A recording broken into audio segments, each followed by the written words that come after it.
What are you doing, man? Working by Cabeceo. What's the duck face? Hey, try something new. It's interesting. Cabeceo is like one of those, I think it's one of the most polarizing things in tango. It's like people either really love it or really hate it. And hate it to the fact like they wish they could ban it from it and they would make tango so much better without it. Yeah, no, I hear you. But for me, I'm a love it type of person, mainly because I love traditions. Like, even if like they're hey, There's so many different traditions that are horrible. there are, but the thing is like And you love those. No, hey, like generally I love traditions because it's part of the culture. Like what, like let's take like I did judo, right? Yeah. And the whole like bow to the judges, bow to your partner, go up. Like it's a whole ritual. Ritual of respect. Yes, so it's part of the culture. It's a practice of all these rituals, and I feel that Cabeceo is part of that ritual. Like, is it really tango without the Cabeceo? Because it's part of it. Kind of goes hand in hand with the ritual aspect of tango. So for those maybe wondering, what is the Cabeceo? Well, it is a way of inviting someone to dance using your body language, or in this case, your eyes. Because verbal invitation can lead to lots of times where it leads to a terrible rejection. And tango is very personal. It is a big investment of your time. It is an investment of your body in a way, because you're going to be dancing for this person for upwards up to 12 minutes. And so that commitment requires some selective process. And so it's not like, oh, let's go dance for 2 minutes and then, it doesn't matter, like one song, right? But because it's such a greater commitment, there has been established this way of inviting people so that both parties can kind of go along and deal with the possibilities of rejection better. Yes? And so when you make a glance towards somebody and you try to, and maybe you do a head nod or kind of you look at it in a certain way as a way of inviting them to dance, the other person in turn does something in response to your eye glance, head nod kind of thing. Either they look away or they kind of smile towards you. Yeah, and it's more of a easier accepting way of saying sorry, not right now, or no thank you, right? Now it doesn't necessarily mean like forever. It's just in that moment, sorry, I don't feel like dancing with you for whatever reason. Mm-hmm. Yes, and so the Cabeceo, like Rob says, it comes hand in hand with tango, but should it come hand in hand with tango? I am also a big proponent of the Cabeceo. I think it definitely, I think it could be and should be empowering for women, but I also think that I find that more women need to improve their Cabeceo game themselves, right? Because sometimes I feel like a lot of women that don't get the dances they want or sit out a lot, their Cabeceo, they're either they don't have a Cabeceo and it's not obvious, like it's like too subtle or whatever, or it's over a Cabeceo, right? Like you're trying to stare down, right, with your like eye beam, right? And so there's no happy medium, Yes. So you just reminded me of one of our good friends who had a very nuclear-powered Cabeceo. I mean, I love this woman to death, but like she had like Cyclops optic blast. It's like, you can see this Cabeceo a mile away. Like if she's looking at you, like you felt it. I mean, at one part it's awesome, and the other part is terrifying.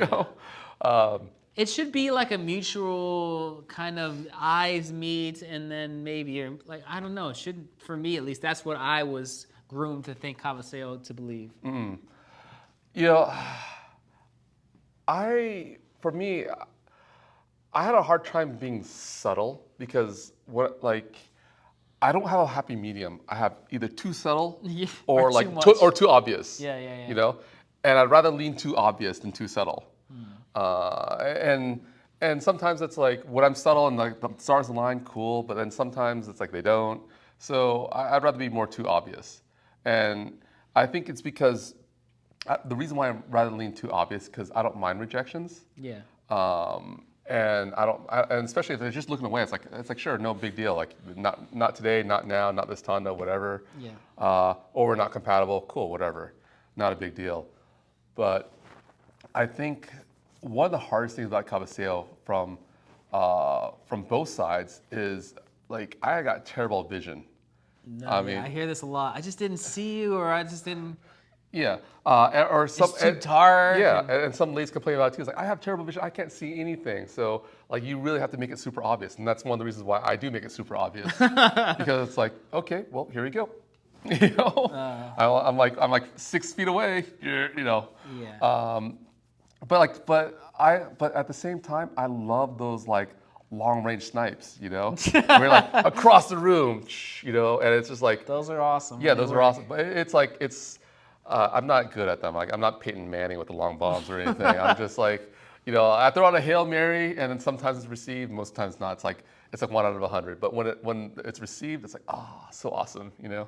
But I think that the environment plays a huge role, right? So I think so sometimes, at least for me, I find it hard to cabeceo someone who's like sitting next to a bunch of other potential people that I would want to dance with. And so I find it very difficult to cabeceo because you'll get this fact like I don't want to offend the other people. Like I don't want to be like you, not you, but you. Yeah. You know? You know, honestly, in that situation, I just like I'm not opposed to anybody. Like usually when the people are in that group, it's like Was it like first come first serve? Is this like in a sense, yes, because like it's claw machine, just like Yeah. you're just gonna go in, hopefully No, whatever grabs. yeah, I'll and I'll come back for number 2 later. You know. oh my god. No, I'm not that selective. You know. No, well the problem is with that is that like maybe one person will stand up, think it's them, and you're like, you know, it's not, and they're like they both stand up. If they both stand up, I'll walk towards the person I want to conversate. But then it makes them feel so bad. No, the other but, person. yeah, but I'll get back to Yeah, sorry, you're second place or you lose. This Yeah, case. but that's unfortunately like it sucks, but you know what? I'll make it up to them. I'll get them a second time, and you know, sometimes the next day I'll get them first, and then the other person second. It's not. It's just sometimes that one song I really want that one person. You know, sometimes it's that Desarle. That person's a great Desarle dancer. Yeah. Sometimes it's that Calo. That person's a great Calo dancer over there. It's you know. I think people also don't realize that, right? But like it's not maybe it's not exactly your dancing skill, but maybe like we lean towards dancing with you Yeah. in this particular way. Like the orchestra affinity. Yeah. That's the word I'll use. The orchestra affinity. Yeah. Like I love dancing this orchestra with you. I don't know about this other orchestra, so I won't cabeceo you for those. Yeah. And sometimes like it's nice we have those conversations because like one of my good friends, she knows like it's Darienzo Biaggi with her, nothing else. You know? Yeah, Darienne's a Biaggi girl. Yeah. And because like yeah, she could dance Calo, yeah, she could dance Desarle, but there are other people. But she knows like I'd rather dance with other people than this. But like with Darienzo, like yeah, that's who I'm looking for, you know. And sometimes it's good to have those conversations. Not saying you're my Darienzo girl, but like that just sounds weird. But something more like at the end of the Tana, have that conversation was like oh man, I love dancing Darienzo with you. You know, every time like I hear Darienzo, I like you're like one of my top 2, top 3, whatever. You know, I think that's like sticking to the positives makes them then go, oh, I hear that Darienzo, where's Rob? You know, no, because that's the thing. It's like sometimes I feel that there needs to be some social priming because sometimes people don't look my way. Like they're not conscious of that they need to look my way or anything. You know, because sometimes you know they're just in their own zone. Like look at their phone. I'm like, okay, they're busy. Not a big deal. You know. Yeah, that's a big one. In the beginning of the new set of songs, which is a tanda, you should spend that if you really want to dance. Spend that first 30 seconds to look around and browse the room and see who wants to dance. I don't understand. Like if you want to dance, but then you're on the phone for the important, crucial moments of the first song, invitations. the first song. Yeah, then of course you're gonna miss out on the boat. Yep. Yep. Unless you're that rare talent where people seek you out and kind of hunt you down. Yeah. But then you're the exception. Yeah. We're not talking about exceptions here. We're talking about average Joes and average Janes. Yes. So what about Cabeceos for guys? A lot of my friends who are more into swing, like who came from swing dancing. Yeah. They're just like, oh, dude, the Cabeceo is so un-American. We're in America. Like, we're going to do it the American way. Like, I got to go up there, be an American, Grab ask her you, hand. ask you to dance. Like there's like I don't need a pussyfoot around like rejections. I'm just going to go up and be a man. I mean, I've heard many guys say that who come from other dance communities where, actually, that's an interesting thought. I know a lot of guys who, from other dance communities, they don't lean towards the Cabeceo, they lean towards like walking up. But I see a lot of guys who start in tango, who, like, if they start in tango, not other dances, they lean towards the Cabeceo. Is that something I've never noticed that correlation. It's just a correlation. I've never picked up on that. I mean, because I think they started with their mode. Because, like, when I made my attempt at swing dancing, I Cabeceo'd it. Like, I went there and tried Cabeceo. Like, hey, yeah. And then people were like, you're just weird. And I'm like, and it's fine. And they just like, but also at the same time, like, it was also nice because girls would just walk and be like, hey, you want to dance? I'm like, oh, sure, And they were happy. I was happy to be asked to dance. And at the same time, I was happy that it was only one song because if I screwed up, it wasn't so bad because I was still kind of new. Yeah. But yeah, like, different vibe. And I think it's one of those things where when you start with something as a norm, like Cabeceo to me is now a norm. When I go to other dances, I kind of Cabeceo still, and it's like a second nature to me. And I think when people start from other dances where the norm is go up and grab a hand, yeah, they're gonna go up and grab a hand because it's their second nature. Like they've been doing it for so long, they've been dancing salsa for like 8 years. Then they're trying out tango, and what are you doing salsa? So maybe it's that's my theory on the correlation, but yeah, like it's. Cabeceo, it's not easy because like there's so many moving factors. The situation depends and changes all the time. Yeah, and there's a lot of like mixed communication. But I think one of the ways I get around that is like I said, I do a lot of social priming. So after a nice dance, I'll say like, yeah, dude, I love dancing Darienzo with you. Like I'm always looking for you for Darienzo. Like your colo is so amazing. Or you do you say this stuff? Yeah. Really? I do. I never do. No, master manipulator. No, Oh my. No, I do because the thing is, I think it's good to compliment people, especially when they do well. Because many times you just say thank you and you walk away, and there's that whole like, do they like dancing with me? And I'm not trying. I don't say it to like hit on people or anything, but it's just one of those things where sometimes. Especially since the Cabeceo is such it's not a very American thing, that sometimes I think to encourage, I prime by getting people to know that I'm looking for them during certain orchestras. Okay.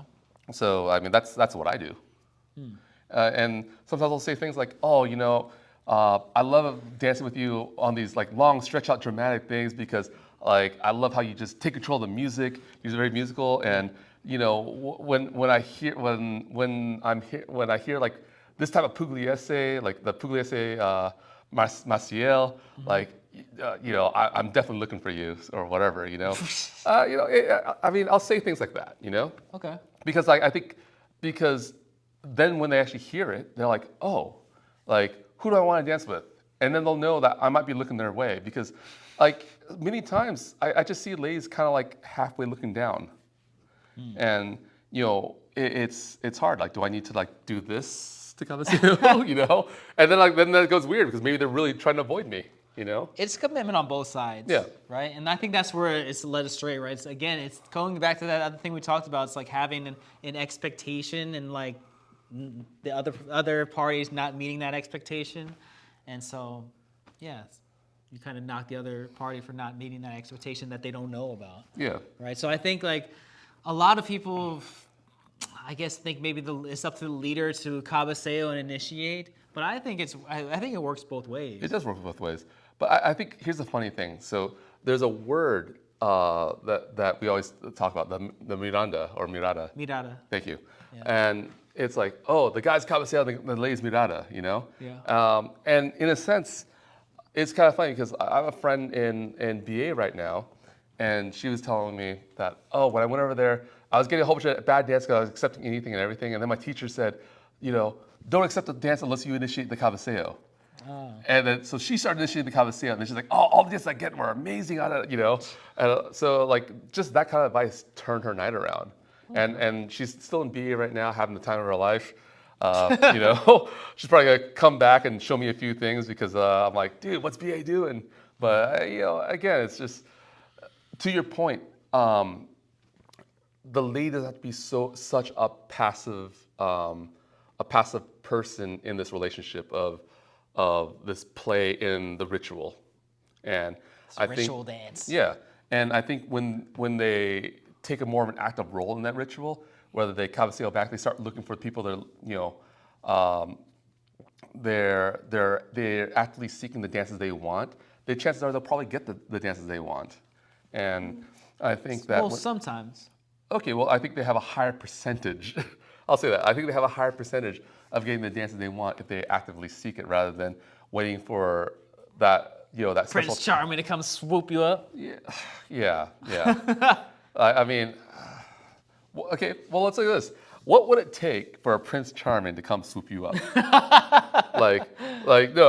If you are Prince, Derek, you're Derek Charming. Yeah. Like, what would it take for you to actively cabeceo somebody? What would it take for me? Yeah. Like, let's say you've never danced with this person before, and they're like, they only know you by reputation. Like, oh man, I hope Derek dances with me. I heard she's so amazing. Yeah. Like, what would it take for you to take a chance on somebody? I think there's two factors, right? I think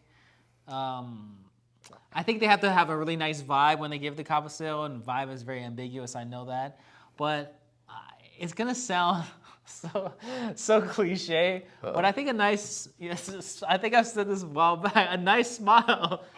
A nice smile. What's wrong with that? I know you had the whole thing, but it's I think a genuine positive attitude and nice smile goes a long way. It does. But I also think that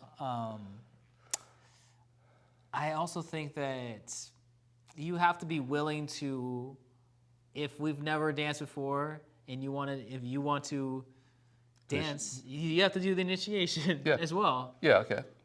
There has to be some. Like, they have to have the skin in the game. Yeah. Okay. Like, you can't expect me to do everything. Like, just come.